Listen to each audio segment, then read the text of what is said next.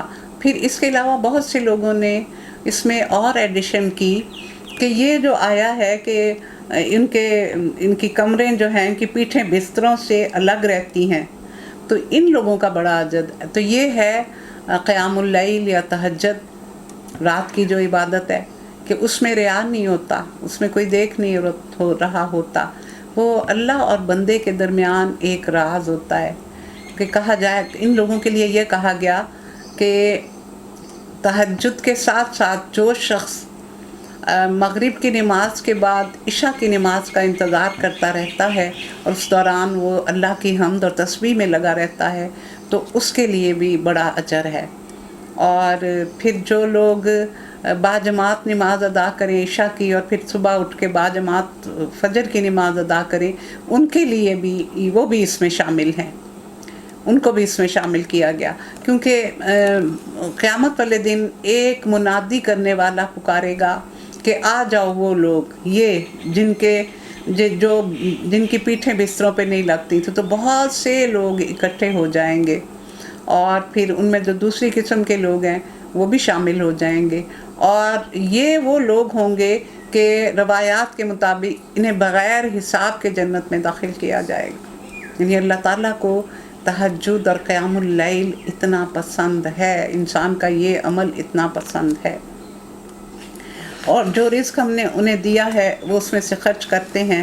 پھر جیسا کچھ آنکھوں کی ٹھنڈک کا سامان ان کے اعمال کی جزا میں ان کے لیے چھپا کر رکھا گیا ہے، اور کسی متنفس کو اس کی خبر نہیں. بھلا کہیں ایسا ہو سکتا ہے کہ جو مومن ہو وہ فاسق کی طرح ہو جائے. تو یہ جو آیت ہے 18، یہ روایات بتاتی ہیں کہ یہ حضرت علی اور عقبہ بن ابی معیط کے بارے میں ہے کہ مومن اور فاسق برابر نہیں ہو سکتے. جو لوگ ایمان لائے اور جنہوں نے نیک عمل کیے ان کے لیے تو جنتوں کی قیام گاہیں ہیں ضیافت کے طور پر ان کے اعمال کے بدلے میں. یہ دیکھیں اللہ کی کبریائی اور اللہ کی یعنی سخاوت کہ ان کے اعمال کے بدلے میں. میں نہیں جانتی، میں نہیں سمجھتی، میں اپنے بارے میں جانتی ہوں کہ مجھے لگتا ہے کہ شاید کوئی بھی ایسا عمل نہیں ہے، کچھ نہ کچھ خامی اس میں رہ گئی ہوگی. کوئی بھی ایسی نماز نہیں ہوگی جو مکمل ہوگی، اچھی ہوگی، یعنی ایسی ہوگی کہ اس میں کوئی بھی کمی نہ رہ جائے. تو ہمارے اعمال تو انسان کے اعمال ہیں نا، ان میں تو اکمل ہو ہی نہیں سکتے ہم، لیکن پھر بھی اللہ تعالیٰ یہ فرما رہے ہیں کہ تمہارے اعمال کے بدلے میں. تو یہ اس کی شان ہے جو اپنے بندوں پر اپنی نعمتیں کس طرح نچھاور کرتا ہے. اور جنہوں نے فسق اختیار کیا ان کا ٹھکانہ دوزخ ہے. جنت کے 100 درجے ہیں. 1 درجہ سونے کا، ہر چیز سونے کی ہوگی. 1 درجہ چاندی کا، ہر چیز چاندی کی ہوگی. 1 درجہ موتی کا، تیسرا درجہ، 3 درجے، یعنی تیسرا درجہ موتی کا، ہر چیز موتیوں سے بنی ہوگی. 97 درجات ایسے ہیں کہ جن کے بارے میں نہ کسی نے سنا، نہ کسی نے دیکھا، نہ کسی کے دل میں تصور آ سکے گا. اللہ کی نعمتیں اتنی پوشیدہ ہیں. اور وہاں صرف سیرگاہیں نہیں ہوں گی بلکہ بالا خانے بھی اللہ تعالیٰ نے اپنے نیک بندوں کے لیے بنائے ہوئے ہیں. اور دوزخ جو ہے اس میں سے وہ نکلنا چاہیں گے تو انہیں دوبارہ دھکیل دیا جائے گا اور ان سے کہا جائے گا چکھو اب اس آگ کے عذاب کا مزہ جس کو تم جھٹلایا کرتے تھے. اس بڑے عذاب سے پہلے ہم اس دنیا میں چھوٹے عذاب کا مزہ انہیں چکھائیں گے، شاید کہ یہ اپنی روش سے باز آ جائیں. اب یہ بڑے عذاب اور چھوٹے عذاب، تو چھوٹا عذاب وہ تکلیفیں ہیں جو اس دنیا میں انسان کو پہنچتی ہیں، مثلا افراد کی زندگی میں بیماریاں، عزیز ترین لوگوں کی موت، المناک حادثے، نقصانات، ناکامیاں، اور اجتماعی زندگی میں طوفان، زلزلے، سیلاب، وبائیں، قحط، فسادات، لڑائیاں اور دوسری بہت سی بلائیں جو انسان کو لپیٹ لیتی ہیں. اور بڑا عذاب جو ہے وہ پھر وہاں کا پکا قیامت کا آگ کا عذاب. اس سے بڑھ کر ظالم کون ہوگا جسے اس کے رب کی آیات